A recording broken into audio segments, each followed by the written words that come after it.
Daan, Octopath Traveler 0 is finally here, and Square is on a roll with all these remasters, whatever you want to call it. But yeah, I want to Yes. hear your impressions of this full game. Yeah, this is Octopath Traveler 0. It was announced. God, it feels ages ago, but it really isn't. It was announced the day of July, the last day of July, in fact.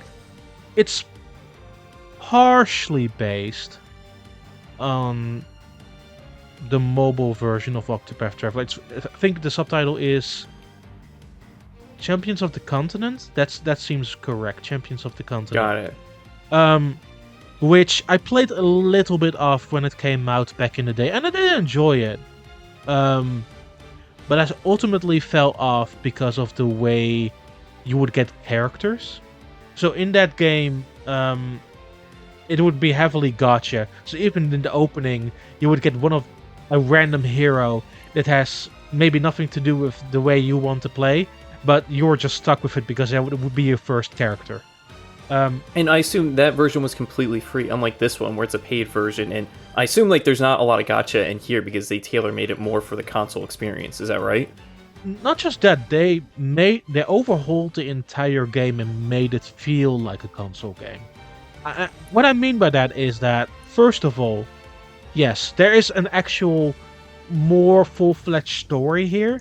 Like, I would say the opening more benefited the random aspect of the game and what you would get out of it. And here particularly, you make your own character, which becomes the main protagonist of the game. And unlike in the mobile game where you just roll for random characters, you come across about 30 playable characters across the entirety of the game. And are those brand new to this game, or are those also the gacha characters that you could get in the mobile version? Some characters do cross over from the mobile game to here.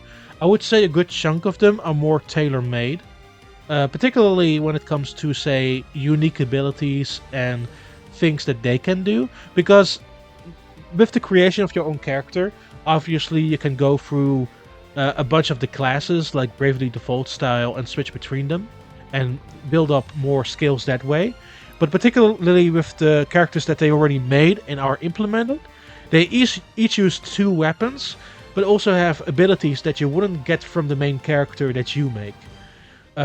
So it's a very involved process. And what makes it even more involved is that unlike other RPGs where you only have 4 characters in play, here you actually have 8 characters in play.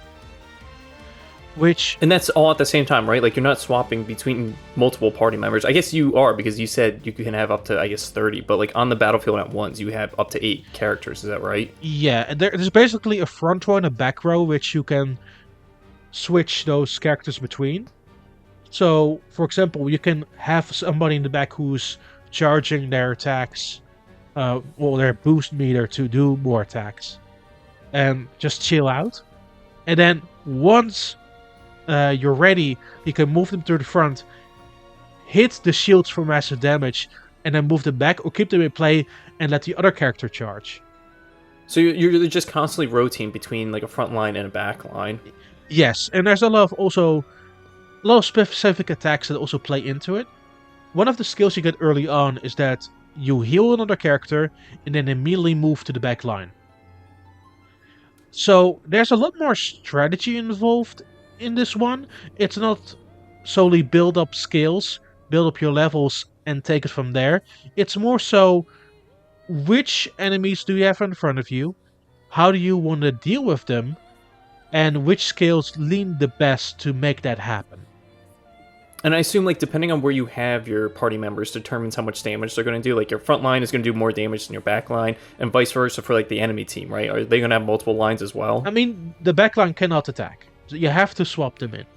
Gotcha, okay. So, only the front line can attack, which basically forces the back line to either charge their boost meter or to stay in the back and be ready if somebody gets afflicted by special conditions, so you can move them around.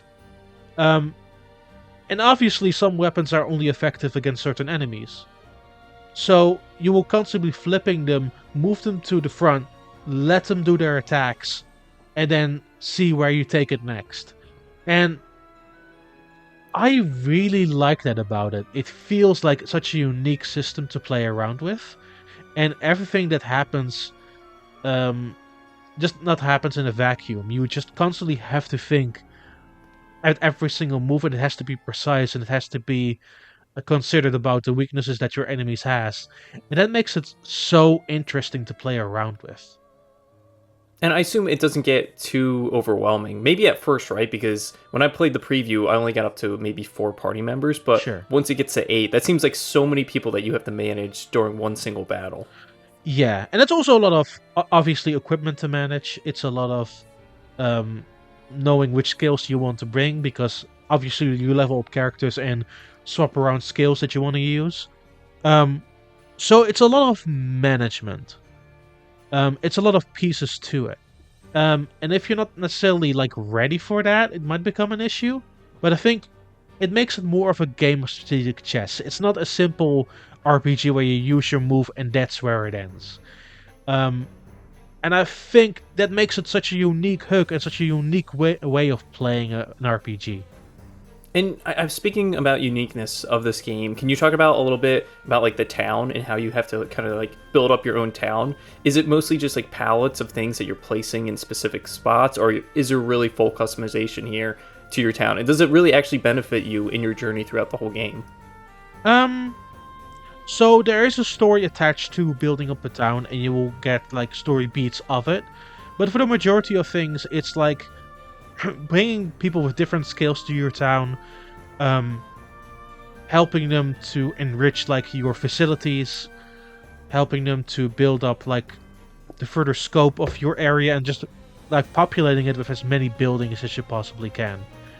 Um, it's a cool aspect. I wouldn't say it's the most important thing about that game. It's cool in the moment. I like playing around with it, but once I go back into the main story, I kind of stop thinking about it. So, it doesn't seem like it's too involved then. Like, this isn't going to replace any of your typical, I guess, like, sim games or farm No, management games no. or anything like that. Like, this is just something that's kind of like a side piece to the overall experience where the combat seems like it's front and center. Like, this is the thing that you're going to be doing throughout the whole Yeah. game. I would say another pillar of this game is the story. The story in this game is legitimately amazing. There's a lot of emotional baggage that comes to a lot of the plot lines. Because you go for 3 different points on the map, you start with a ring that you get from a random old man and have to collect the other ring bearers or defeat them to get their rings. So that brings you to different points on the map. And each one of those points comes with its own set of stories and spread across 3 different chapters. And the way they managed to pack so many details in every one of those separated storylines, it's absolutely staggering. Like, the voice acting is so well delivered. It felt really heartfelt, and some of the moments felt genuinely heart-wrenching. And that was shocking at first when I played the preview. Like, I was like, what? This game has voice acting? This is just like a pixelated game, and I did not expect there to be any voice acting. But it's great to hear that like it continues throughout the whole game, Yes. that the voice acting is top-notch. It is absolutely fantastic. I honestly feel like, and there have been so many good RPGs this year, don't get me wrong, but when it solely comes to like emotional delivery and feeling in the moment, this is powerful, man. Particularly as it is a pixel art game. It's HD 2D, right? Like, I mean, it does a lot, but emotional baggage is like hard to convey, maybe with voice and a few sprites alone. But they managed to do it so incredibly well. And they overhauled some of the stuff that was on the mobile game, but there is also a good chunk that is new. And especially with voice acting now, it feels more heartfelt. So, like, overall, does this game feel more than a remake or reboot or whatever you want to call it? Because, again, it is based off of that mobile game, but it seems like it's pretty damn different than what it was on mobile. It absolutely is. It absolutely is. What I'm more so impressed by is that they made it a cohesive game. Like, it's so hard to do when you try to go from a gacha game like this to having a full-fledged story that feels like you are included. Because the problem with the mobile game for me is you're playing as a random character, and you are just part of the itinerary. Here, because you are the main character, because you make a character yourself, you are the protagonist. You are taking the reins of this group of heroes coming together. You are trying to rebuild up the town. You are trying to make a difference in this world. And that's the key, right? Because I didn't feel as involved in Champions of the Continent. I was just a part of looking into what they were doing. And this feels like a very involved process.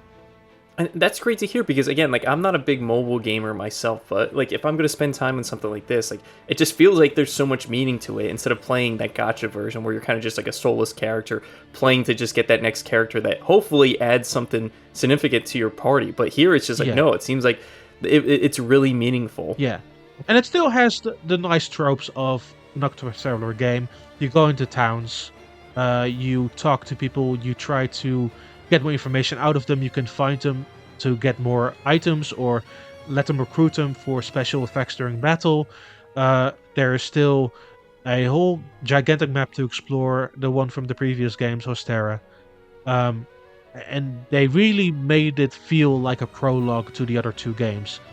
Even if you haven't played it though, it's still a great game to explore standalone.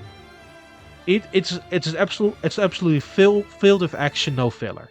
And how long did it take you to go through the whole game? Because again, this is an RPG, so it's going to take like a good amount of time, right? Yeah, I did a lot of side stuff. And you have to realize that I had a lot of time to play this. Obviously, I'm not trying to show it too much in the footage you're seeing in the preview because I don't want people to see like the latter half of this game because it really goes places. But with everything in mind, I think I put about 60-ish hours into it, maybe more. But I just really enjoyed it. The only thing that gives me pause a little bit, outside of like maybe the depth of the building aspect, is that in the initial 3 stories, there is build up level wise in each of the chapters. The thing is that level build up is the same across all 3 of the stories. So if you don't want to zigzag across the map and you focus on one story at a time and go through all of it, I think you'll come across 2 issues. The first one is that at the end of chapter 3 you will hit a sort of level spike that might be a bit above your level. And then when you start the next storyline, you are quite over leveled in that regard because it starts with the baseline that was in chapter 1 of the previous story. That makes sense. So like you said, like if you start the 3 different stories, if you pick one, story A, and then you go through that one completely, then it's like your max, like say you're like level like 50 or 60, and then you go to the next story, and then you're starting all the way from the bottom, like you're fighting enemies at like level what, like 10 or something, and you're like max level 60 or so, is that it? It's like the first level is like level 4 and the highest is like 18. So it's still pretty early game because once again there is another part after this that I don't really want to get into. But it felt like we were regressing a little bit because like I was making all this progress already in like the first storyline, and you're basically telling me, well, now you go back to level 4 enemies. And yeah, now you're back at square 1. I want to say it's like square 0, right? Like it's just like, can you jump in between those storylines, or like yes, once you pick can. one? Yes, you like, absolutely can. Okay, so then maybe that's what they had in mind, where it's like, oh, you play a little bit of this one, you go to story B, you play a little bit of that one, and then you go to story C. But someone like you, it's like, no, I'm going to pick story A, go all the way through, and then you go to story B, and it's like, wait, why is everything so easy now? I don't think I'm weird for that. I like seeing a full story to completion and then going to the next one. I don't want to see bits and pieces of a story. Yeah, that makes sense. So, no, it's. I thought that it was a bit of a bummer. Not necessarily at the end of the world. I don't necessarily think it was like a bad thing. It made me kind of look weirdly at it from, why would you do this? Why won't you just do some sort of level scaling and let people enjoy the story the way people want? Is that something that they would add like a patch to later, or do you think they just kind of overlooked that completely? I think they overlooked how people want to play this game. think the way they designed it is as you said, where they go through each chapter one of each story, and then carry on as usual. For me though, I would prefer rather to go all the way and see all the details and all the intricacies of one story, and then go see what the next one is all about and sort of compare. Um, Both ways are valid. It just necessarily not really gels with the way that I personally play RPGs. And maybe that's also sort of a criticism I had with the first Octopath Traveler, where it felt like very disconnected stories from one another. Where here, because you are in a mainline role, and because you so play an intricate part in it, you want to see where these strings of storyline go. Yeah, that makes sense. Like, again, like, why would you start on one story, go halfway through, and then pick up another story? It's like, no, just focus on that one. Let me go through it, and then I wish there, like you said, there was a level scaling, so it makes sense to, like, I guess, follow the player instead of making the player play the way the game wants to play.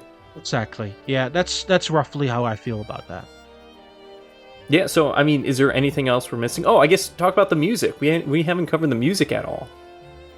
It doesn't need to be that good for like a 2D HD game, right? Like it's so impressive. I mean, all of them have been having really good music. Let's be fair here, but I think, particularly with how many emotional scenes there are, they know to balance like the bombastic battle themes with like the very sad music really well. And there's some really dark themes right from the beginning, where first it's all this festival and then immediately it plunges into darkness.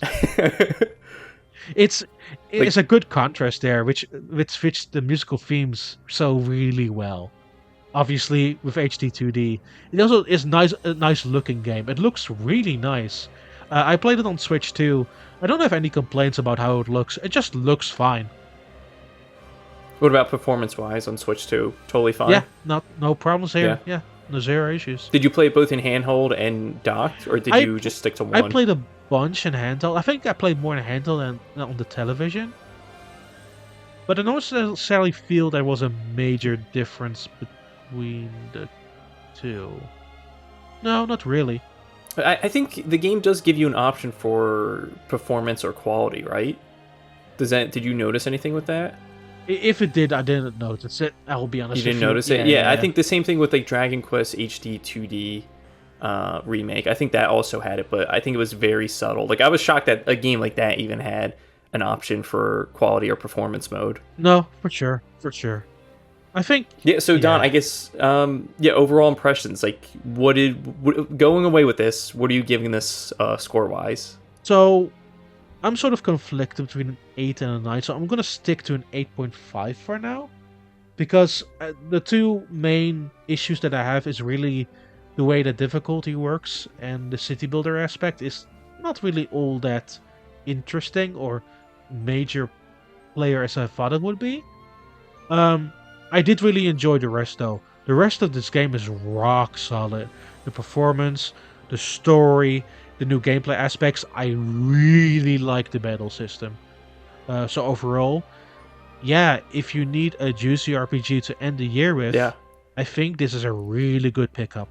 Yeah, exactly. Like to end of the year with, if you're not busy playing everything else that's coming out this week, like Metroid or Marvel Cosmic Invasion or any other the Square games that are coming out in like the next couple of months. Well, I think we have Intergrade next month on Switch 2, and then there's another Dragon Quest remake shortly after that. Reimagined, yeah, right. Like they're just releasing games so fast. It's like, well, let us take some time with each one.